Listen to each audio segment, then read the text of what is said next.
Assalamualaikum warahmatullahi wabarakatuh. Halo teman-teman, bertemu lagi dengan kami kelompok 1 yang kali ini akan mengajak kalian untuk belajar mata kuliah analisis laporan keuangan dalam materi laporan keuangan.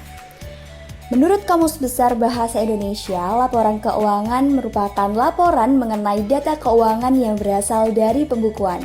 Untuk membahas lebih lanjut terkait dengan materi laporan keuangan, seperti biasa, izinkan saya untuk memperkenalkan kelompok kami terlebih dahulu. Adapun anggota dari kelompok kami yaitu Roro Mutiara Mayang Armadanis dengan NIM 2003-1011064, Wiki Latifu Mukni dengan NIM 2003-1011089, Dia Sayakti Hayuningrum dengan NIM 2003-1011066, Dela Resita dengan NIM 2003-1011083, dan Adelia Rama Sabira dengan NIM 2003-1011096. Berikut adalah pemaparan materi terkait dengan laporan keuangan. Selamat menyaksikan. Pengertian laporan keuangan. Laporan keuangan, menurut Kamus Besar Bahasa Indonesia secara online memberikan definisi laporan mengenai data keuangan yang berasal dari pembukuan. Pembukuan sendiri merupakan pencatatan semua transaksi keuangan yang dilakukan sepanjang periode dalam perusahaan.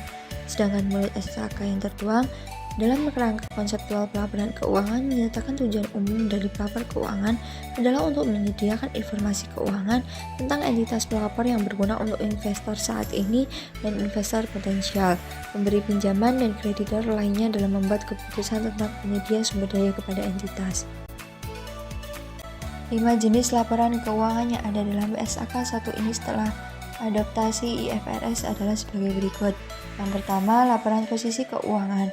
Yang kedua, laporan laba rugi dan penghasilan komprehensif lainnya. Yang ketiga, laporan perubahan ekuitas. Untuk yang keempat, laporan arus kas. Yang kelima, catatan atas laporan keuangan atau CALK.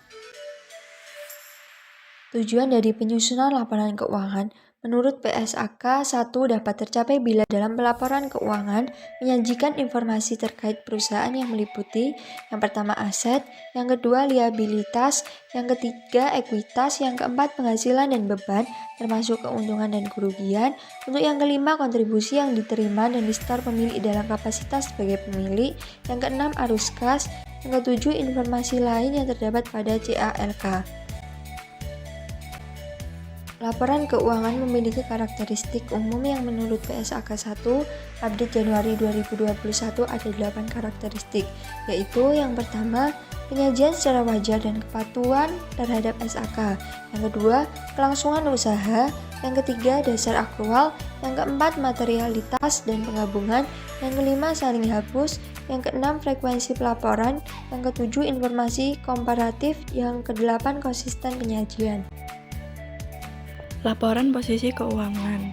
Laporan posisi keuangan merupakan penyesuaian nama dari laporan keuangan yang sebelumnya sering disebut dengan nama neraca yang dalam IFRS disebut dengan Statement of Financial Position. Laporan posisi keuangan ini menyajikan bagaimana seluruh aset yang dimiliki perusahaan dan dari mana sumber pendanaan aset itu sendiri. Hal ini tergambar dari persamaan dasar akuntansi yang sering disingkat PDA, yaitu aset sama dengan liabilitas ditambah ekuitas, yang mana aset merupakan semua kekayaan perusahaan, liabilitas semua kewajiban perusahaan dalam bentuk hutang kepada pihak lain, ekuitas semua modal yang dimiliki oleh perusahaan. Dalam PSAK 1 disajikan pos-pos atau juga biasa disebut dengan akun-akun yang ada dalam laporan posisi keuangan yang diatur dalam paragraf 54 sebagai berikut. Yang pertama, aset tetap atau PSAK 16. Kedua, properti investasi atau PSAK 13. Ketiga, aset tak berwujud atau PSAK 19. Keempat, aset keuangan atau tidak termasuk jumlah yang disajikan pada E, H, dan I. Kelima, investasi yang dicatat dengan menggunakan metode ekuitas. Keenam, aset biologi atau PSAK 69. Ketujuh, persediaan atau PSAK 14. Kedelapan, piutang usaha dan piutang lain. 9, kas dan setara kas. 10, total aset yang diklasifikasi diklasifikasikan sebagai aset yang dimiliki untuk dijual dan aset yang termasuk dalam kelompok lepasan yang diklasifikasikan sebagai dimiliki untuk dijual. 11. Utang usaha dan utang lain. 12. Provinsi. 13. Liabilitas keuangan atau tidak termasuk jumlah yang disajikan dalam K dan I. 14. Liabilitas dan aset untuk pajak kini atau PSAK 46. 15. Liabilitas dan aset pajak tangguhan atau PSAK 49. 16. Liabilitas yang termasuk dalam kelompok lepasan yang diklasifikasikan sebagai dimiliki untuk dijual atau PSAK 58. 17. Kepentingan non-pengendalian disajikan sebagai bagian dari ekuitas. 18. Modal saham dan cadangan yang dapat diatribusikan kepada pemilik entitas induk. Laporan laba rugi dan penghasilan komprehensif lain. Laporan laba rugi dan penghasilan komprehensif lain dapat disajikan dalam dua cara, yaitu laporan laba rugi dan satu penghasilan komprehensif bersambung dalam laporan tunggal, atau laporan laba rugi tersendiri dan laporan penghasilan komprehensif lain tersendiri. Hal ini dapat dilakukan karena penghasilan komprehensif lain tidak mempengaruhi laba ataupun rugi perusahaan pada periode berjalan. Contoh dari penghasilan komprehensif lain antara lain adalah selisih revaluasi aset tetap, perubahan nilai investasi available for sale, dan dampak translasi laporan keuangan. Laba rugi adalah total penghasilan dikurangi pengeluaran, tidak termasuk komponen-komponen penghasilan komprehensif lain. Penghasilan komprehensif lain adalah perubahan aset. Contoh, perusahaan X, laporan laba rugi untuk tahun yang berakhir pada 31 Desember 2000X dalam ribuan rupiah. Pendapatan sekian, beban pokok sekian, laba bruto sekian, penghasilan lain sekian, biaya lain sekian, laba sebelum pajak sekian, beban pajak penghasilan sekian, dan laba neto sekian.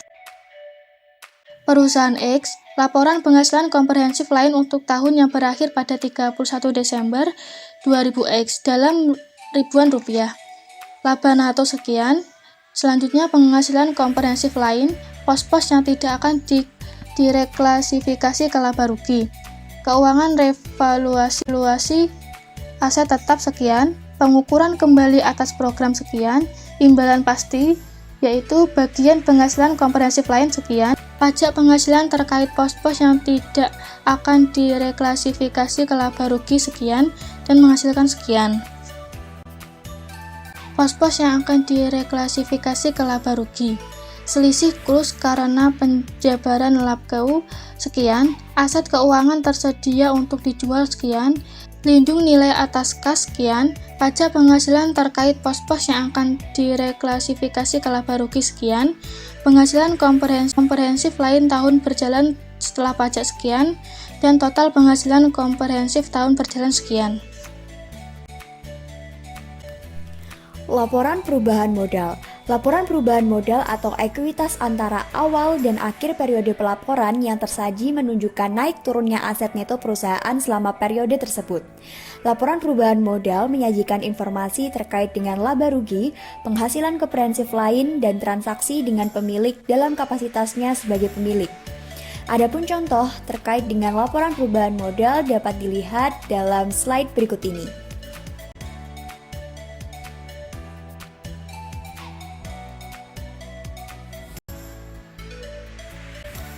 Laporan arus kas. Dalam menyajikan laporan arus kas terdapat dua pilihan metode penyajian. Yang pertama metode langsung dan yang kedua metode tidak langsung. Namun dari PSAK 1 disarankan untuk menggunakan metode langsung.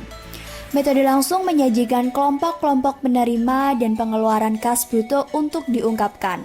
Sedangkan metode tidak langsung menyajikan laba atau rugi perusahaan dengan melakukan koreksi pengaruh, transaksi yang memiliki sifat non-kas atau bukan kas, penangguhan atau akrual dari penerimaan atau pembayaran kas untuk operasi di masa lalu atau masa depan, dan akun penerimaan atau pengeluaran yang berhubungan dengan arus kas investasi atau pendanaan. Catatan atas laporan keuangan. Catatan atas laporan keuangan menyajikan hal berikut. Yang pertama, menyajikan informasi terkait dasar penyusunan laporan keuangan dan kebijakan akuntansi yang digunakan oleh perusahaan secara spesifik. Yang kedua, menyajikan informasi yang disyaratkan oleh SAK namun belum tersaji pada 4 laporan keuangan sebelumnya. Yang ketiga, menyajikan informasi yang belum disajikan di dalam 4 laporan keuangan sebelumnya, namun informasi tersebut relevan untuk dapat memahami laporan keuangan secara utuh. Salah satunya adalah dalam perusahaan terdapat kontingensi yang material bagi perusahaan maka akan disajikan dalam CALK ini. Sistematis penyusunan laporan ini diharapkan mempertimbangkan dampak terhadap keterpahaman dan keterbandingan laporan keuangan yang ada sebelumnya. Demikian pemaparan materi dari kelompok kami terkait dengan laporan keuangan. Semoga bermanfaat untuk kita semua. Sampai bertemu di pertemuan berikutnya. Jangan lupa like, comment, and subscribe. Wassalamualaikum warahmatullahi wabarakatuh.